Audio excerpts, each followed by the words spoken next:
মানসী মানসী কিচেনে সবাইকে স্বাগত। তো সামনেই পুজো আসছে, তো আমরা লুচি এর অনেক রকম ভাবে তরকারি বানিয়ে খেয়ে থাকি। আজকে আমি একদমই ছোলা দিয়ে এত সুন্দর একটা তরকারি রেসিপি শেয়ার করব, একদমই নিরামিষই, সবাই খেতে পারবে। তো চলুন, যাই হোক, কথা বাড়িয়ে লাভ নেই, আমার রেসিপির দিকে যাওয়া যাক। তো দেখুন, এখানে আমি 3টে আলু নিয়েছি, মাঝারি সাইজের, খোসা ছাড়িয়ে পরিষ্কার করে ধুয়ে নিয়েছি। দিয়ে দেবো কুকারে। তো আমার হাতে সময় কম বলে আমি কুকারে দিয়ে দিচ্ছি, আপনারা চাইলে কড়াইতেও করতে পারেন। আর এখানে দেখুন ছোলা দিয়ে দেবো। ছোলা এখানে আমি 150 ছোলা নিয়েছিলাম, কালকে রাত্রিতে ভিজিয়ে রেখেছি। একদম এটা নতুন কায়দায়, খেতেও কিন্তু দুর্দান্ত স্বাদ হয়। দেবো জল, দেখুন খুব বেশি জল দেওয়ারও প্রয়োজন নেই। এবারে দিয়ে দেব লবণ। লবণ দিলে কি হয়, আলুর ভেতরেও লবণ ঢুকবে আর ছোলাটার ভেতরেও লবণ ঢুকবে, খেতে কিন্তু ভালো স্বাদ আসে। দিয়ে দিলাম 1 চামচ লবণ। এবারে ঢাকনা দিয়ে গ্যাসে বসিয়ে দিচ্ছি, 2টা সিটি নিয়ে নেব। গ্যাস জ্বালিয়ে নিলাম, 2টো সিটি। তবে এখানে আমি দেব, ততক্ষণ কি মশলাগুলো সব রেডি করে নিচ্ছি। 2টো সিটি মেরে নিয়েছি, এবারে ঢেলে নেব।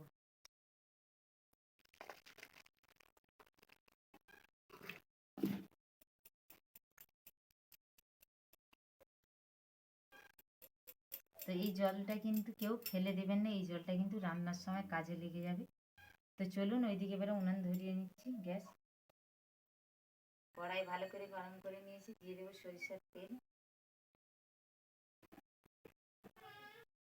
ওই তেলে দিয়ে দেব হিং, আর দিয়ে দেব গোটা জিরে,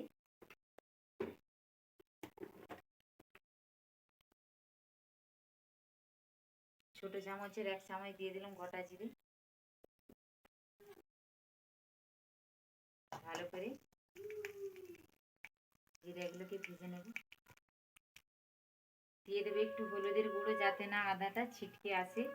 দিয়ে দেবো আদা বাটা, আর একটা ছোট মাঝারি সাইজের টমেটো কুচি। তবে এখানে আমি কুচির ব্যবহার করেছি, আপনারা চাইলে টমেটো পিউরিও ব্যবহার করতে পারেন, এতে করে কিন্তু স্বাদ ভালো আসে। তো আদা আর টমেটোগুলোকে খুব ভালো করে ভেজে নেব। আমি তবে সেদ্ধ করার সময় 1 চামচ লবণ দিয়েছিলাম, এখনও দিয়ে দিচ্ছি 1 চা চামচ লবণ, যাতে টমেটোগুলো তাড়াতাড়ি করে গলে যায়। সবগুলো ভেজে নিয়েছি, আর টমেটো পুরো একদমই গলে গেছে। তো আমি আগেই বলেছিলাম যে ছোলার জলটা ফেলে দেবো না, দেখুন দিয়ে দেবো। তো খুব বেশি দেবো না, তবে এতে একে একে করে মশলা দিয়ে দেবো। দিয়ে দেবো হলুদের গুঁড়ো, দিয়ে দিচ্ছি জিরের গুঁড়ো, তবে গোটা জিরে দিয়েছি বলে এখানে অল্প একটু জিরের গুঁড়ো দেবো। আর দিয়ে দেবো লঙ্কার গুঁড়ো। লঙ্কা এখানে ঝাল অনুসারে ব্যবহার করবেন আপনারা। দিয়ে দেবো 1/2 চা চামচেরও একটু কম ধনের গুঁড়ো।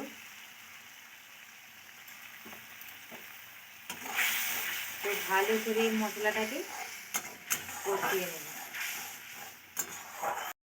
মশলা থেকে একদম তেল ছেড়ে গেছে।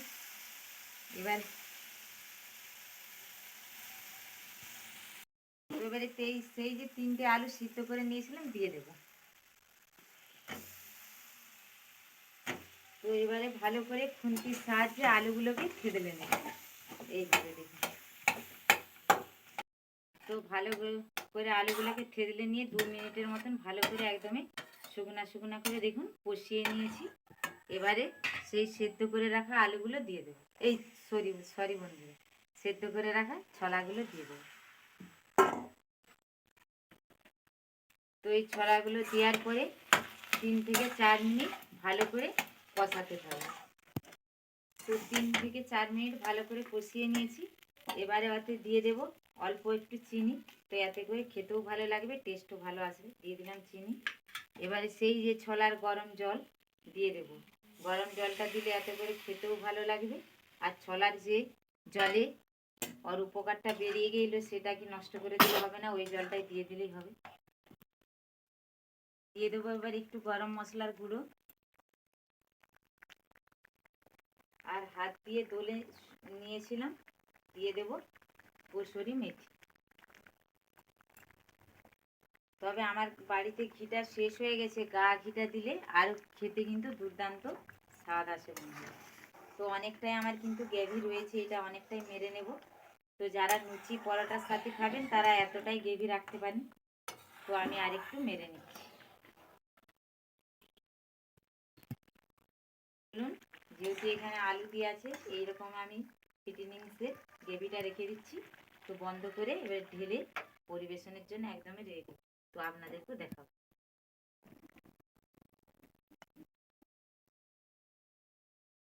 তো ধরবে না এতটা। তো দেখুন কত সুন্দর দেখতে হয়েছে, দেখুন। আর খেতেও কিন্তু দুর্দান্ত স্বাদ আসবে। তবে এতে যদি একটু ঘি আর ধনে পাতা পড়ে যেত, খেতে একদম বন্ধুরা সেই লাগবে। তো আমার একদমই সিম্পল রেসিপি ছোলার তরকারি কেমন লাগলো। আমরা অনেকে এইভাবে কাবলি ছোলা খেয়ে থাকি, কিন্তু এই ছোলা খেয়ে দেখবেন, এতে ভিটামিনও আছে। আর সবাই কিন্তু খাবে, লুচি পরোটা যার সঙ্গে মুড়ি সবের সঙ্গে কিন্তু খাওয়া চলবে। তো অবশ্যই দুর্গাপূজায় কিন্তু এই একদমই সিম্পল রেসিপিটা একবার বানিয়ে খেয়ে দেখবেন, একদমই মন ছুঁয়ে যাবে। তো যাই হোক, আজকে এখানে ভিডিওটা শেষ করছি। আপনারা ভালো থাকবেন, সুস্থ থাকবেন, সাবধানে থাকবেন।